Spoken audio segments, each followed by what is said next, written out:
네, 저는 2014년부터 소설을 쓰고 있는 우다영이고요. 밤의 징조와 연인들이라는 소설집을 출간했습니다.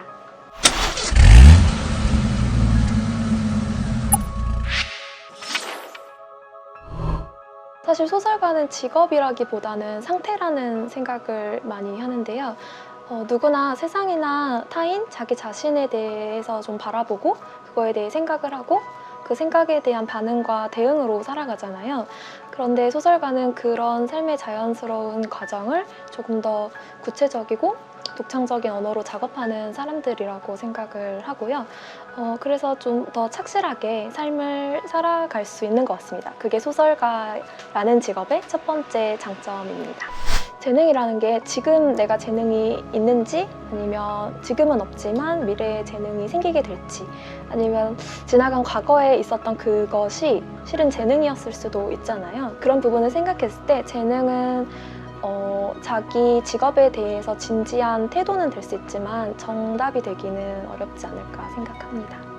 어떤 직업이든 마찬가지일 것 같은데 자기가 가진 매력은 다 독창적이고 다양할 수 있다고 생각을 해요. 그래서 자기가 가진 재능이 무엇인지는 자기의 매력이 무엇인지를 스스로 발견하는 과정일 수도 있다고 생각하기 때문에 자기 재능은 스스로 찾아볼 수 있다고 생각합니다. 소설가는 만난 적 없는 사람들하고도 여러 가지로 이어질 수 있는 방식이 있어요. 1차적으로 제 소설을 읽은 독자분들과 어떤 시선이나 마음이 가닿을 수도 있고 내가 이 인물을 쓰는 과정에서도 그 인물을 생각할 때 그 인물에 가닿을 수 있다고 생각을 하거든요. 그 인물이 제가 만든 인위적인 어떤 존재이기는 하지만 제 주변에 있는 사람들 아니면 제가 상상해본 먼 곳의 사람들의 일부일 수 있기 때문에 그 사람들과도 연결될 수 있다고 생각하고 저는 그런 점을 좋아합니다. 소설 쓰기라는 과정 자체는 혼자서 이 작업을 마주하는 것이기 때문에 당장 소설을 딱 썼을 때 이것이 잘된 소설인지 내가 잘하고 있는 건지 좀 많이 불안해질 수 있는 것 같아요. 운이 좋아서 주변에서 즉각적으로 상찬을 받거나 응원을 받게 된다면 괜찮겠지만 그렇지 않은 경우에는 스스로를 믿는 시간 그리고 스스로 무엇이 잘못됐는지 찾아서 개선하는 시간을 혼자서 마주해야 돼서 그런 부분이 조금 어려운 것 같습니다. 여러 가지 글을 접할 때 편식을 하지 않는 것도 좀 좋은 방법인 것 같아요. 어떤 소설을 읽었을 때 그것을 좋아하는 것은 너무 재밌고 신나는 경험이지만 그 소설이 너무 싫을 수도 있거든요. 근데 그것에 대해서 화를 내거나 기분 나빠하기보다 시간이 지나고 나서 다시 그 소설로 돌아갔을 때 그 소설을 사랑하게 될 수도 있거든요. 그런 가능성에 대해서 조금 염두에 둔다면 모든 독서가 좀 즐겁고 그리고 내가 어떤 글을 좋아하게 될지에 대해서 좀 유연한 생각을 할 수 있을 것 같아요.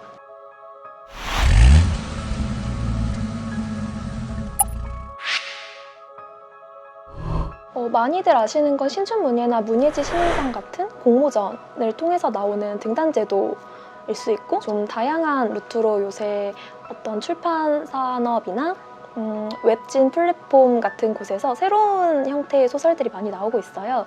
그리고 그 소설들은 다 다른 방식, 다른 형태를 가지고 있어서 만약 지금 소설가를 꿈꾸시는 분들이라면 자기가 쓰고 싶은 소설, 어떤 장르를 원하는지를 먼저 파악하시는 게 좋을 것 같고 그 과정에 미리 준비되어 있는 루트가 사실 어느 정도 정착이 되어 있습니다. 그래서 웹소설 같은 경우에는 플랫폼의 연재를 시작한 후에 어떤 대중과 먼저 만나서 그 다음 출판사랑 만나게 될 수도 있고요. 아니면 이것도 어떤 공모를 통해서 작가로 선정이 된 후에 웹소설을 연재하게 되실 수도 있을 것 같아요. 그래서 새로운 플랫폼이 계속 발전해서 만들어지고 있으니까 그곳에 관심을 기울이시고 거기에 계속 도전해보시는 것이 사실은 드릴 수 있는 말씀일 것 같습니다. 아무래도 아카데미에서 무언가를 배우는 것은 전문성을 가질 수가 있어서 저는 일단은 그곳에서 배우는 사람들과 배우지 않는 사람들의 전문성 차이는 날 수 있다고 생각을 해요. 여기서 아카데미란 이미 소설을 쓰고 있는 어떤 전문가들이 나는 이런 식으로 소설을 썼다, 여러분의 소설은 이런 식으로 고치거나 이런 소설을 읽어봤으면 좋겠다고 알려주는 어떤 교육기관들이에요. 다양하게 준비가 되어 있고 그런 곳에 도움을 받으실 수 있을 거라는 생각이 듭니다. 아카데미에 들어오지 않으면 뭐 장점이라고 한다면 틀에 박히지 않은 루트로 문학에 진입을 하게 되면 좀 더 유연한 사고로 작품이 나오게 돼요. 그런 부분에 많은 기대를 쏟고 있기도 하고, 하지만 자기가 어떤 소설이든 문학이든 글 쓰는 작업을 하고 싶을 때 쉽게 지금 이전 세대의 작가들이 쌓아 올려놓은 어떤 시스템을 미리 접해보시는 것이 공부나 연구의 입장으로 생각하셔도 좋을 것 같아요. 그런 식의 배움 후에 그 안에서 자기가 쓰고 싶은 글이 무엇인지 조금 더 쉽게 찾으실 수 있지 않을까 생각합니다. 학력에 대한 진입장벽이 다른 사회에서 얻게 되는 직업보다 훨씬 유연한 것 같고, 오히려 어떤 경험이 있는지를 더 그 작가의 내력, 과거 이력 같은 것에 더 흥미를 많이 느끼게 되는 것 같습니다. 너무 여러 가지 루트에서 소설가가 되신 분들이 많으셔서 어떤 경우가 과반수라고 말씀드리긴 어려울 것 같은데요. 아무래도 모두 글을 좋아하시는 분들이시고, 그런 분들이 처음부터 나는 작가가 되겠다는 결심하에 노력을 하셔서 소설가가 되신 경우가 있고, 아니면 여러 가지 직업을 경유해서 그럼에도 나는 글을 쓰는 직업을 가지고 싶어, 그런 삶이 행복할 것 같아 라고 해서 돌아오신 분들이 반반 정도는 된다고 생각을 합니다. 그래서 다른 직업을 갖고 있는 상태에서도 그들도 역시 소설가의 상태가 아닐까라고 많이 생각하고 있습니다.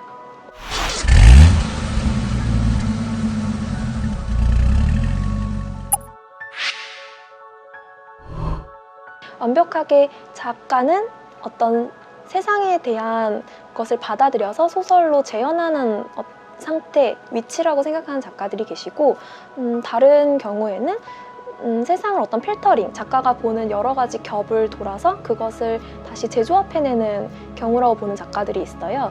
조금 쉽게 말을 하자면 전혀 나를 둘러싼 경험이나 세상의 모습하고 다른 소설을 쓰는데, 그것을 잘 들여다보면 사실은 작가가 겪은 경험과 생각과 세상이라는 것이죠. 작가가 겪어온 것들이 소설에 드러나지만 그 방식이나 형태가 다양한 것이라고 생각합니다.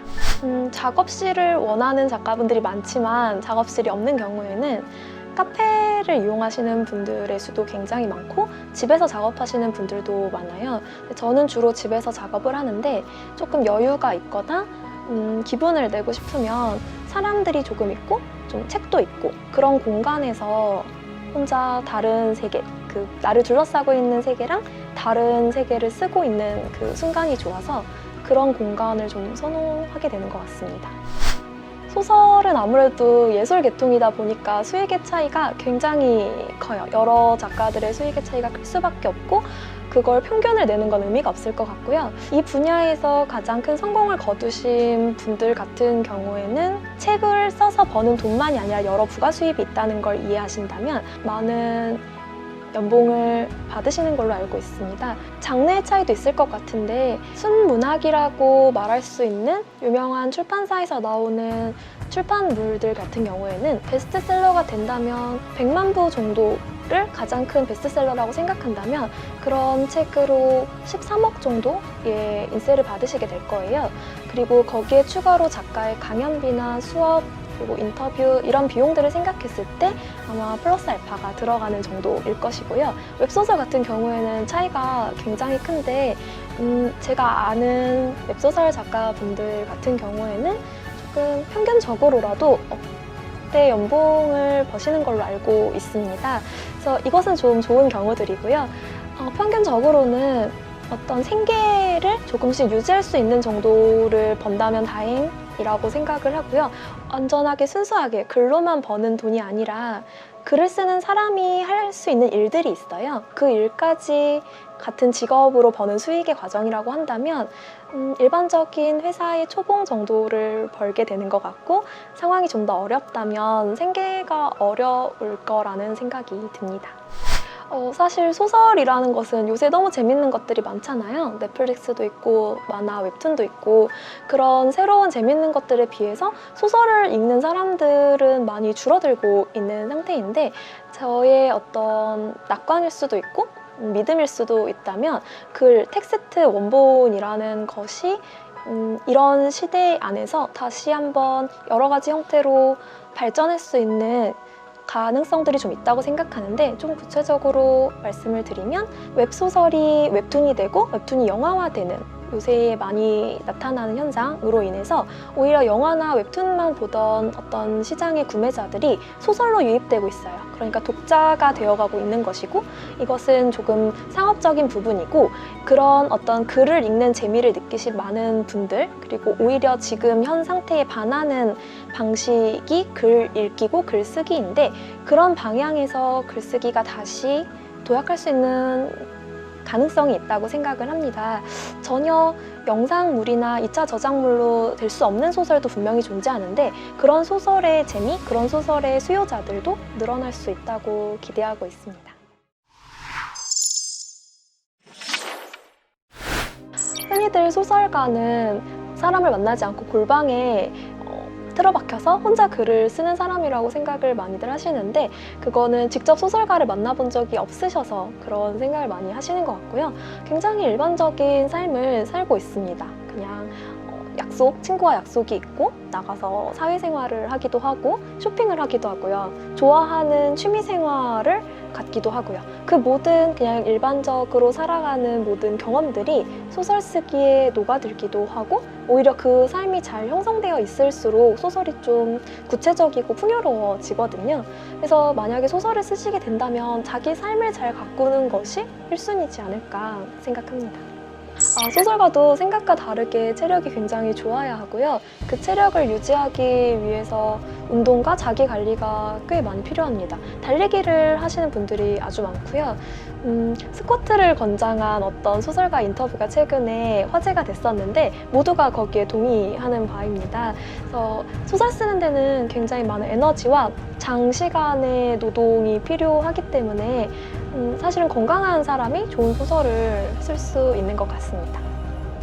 소설가들의 성향 차이는 게으른 사람과 아주 부지런한 사람으로 다 다양하겠지만, 기본적으로 성실해야 합니다. 이게 기나긴 글을 쓰는 것이고, 그 글을 쓰는 동안만 소설 쓰기가 아니라 그 소설을 쓰기까지의 여러 시간이 다 소설 쓰기의 일부거든요. 그래서 그 모든 과정이 일단은 굉장히 어렵고 길고 집중력이 필요한 일이기 때문에 소설가들은 사실 대체로 성실한 삶을 살 수밖에 없는 것 같습니다. 처음에 소설을 쓸 때 막 좋은 소설, 엄청난 소설을 써야겠다고 생각하기보다, 제가 그때 당시에 많이 가지고 있던 생각, 그리고 그런 생각을 친구들하고 나눴을 때 그걸 어떻게 하면 내 마음, 내 생각을 잘 전달할 수 있을까? 그 사람이 어떻게 이걸 이해할 수 있을까라는 고민이 많이 있었던 것 같아요. 그리고 그게 소설에서 많이 드러났던 것 같은데, 그러니까 크게 보면 어떤 소설을 쓰게 되시든 그것은 자기가 누군가한테 이런 말을 하고 싶고 이런 형태로 말하는 게 가장 적절할 거라고 생각해서 이런 소설을 쓰게 되는 거라고 생각을 해요. 그래서 막 거창하게 나한테서 완전 동떨어진 무언가를 갑자기 쓰려고 하기보다, 내가 어떤 생각을 하는 사람인지, 내가 주변 사람들에게 내 이야기를 어떻게 전달하는 사람인지를 들여다보면 오히려 거기에 쉽게 정답이 있을 수 있다고 생각합니다. 저는 제가 좋아하는 글들에 대한 연구를 좀 많이 하는 것 같아요. 일단은 사랑하게 된 글을 왜 사랑하는지 모르고 먼저 사랑을 하는데, 그 다음에 그 이유에 대해서 찾는 게 사실 큰 도움과 공부가 된다고 생각을 하고, 그래서 글쓰기는 어찌됐든 혼자 나아가는 일이기 때문에 앞에 있는 모니터와 나, 종이와 나만 마주보고 무언가를 해내는 작업이기 때문에 내가 읽은 것들에 대한 연구를 스스로 하는 방식처럼 좋은 건 없는 것 같습니다. 결국엔 독서를 권장하는 것인데요. 어떤 독서를 어떻게 하느냐가 더 중요한 것 같아서 세심한 독서를 하면 도움이 될 것 같습니다.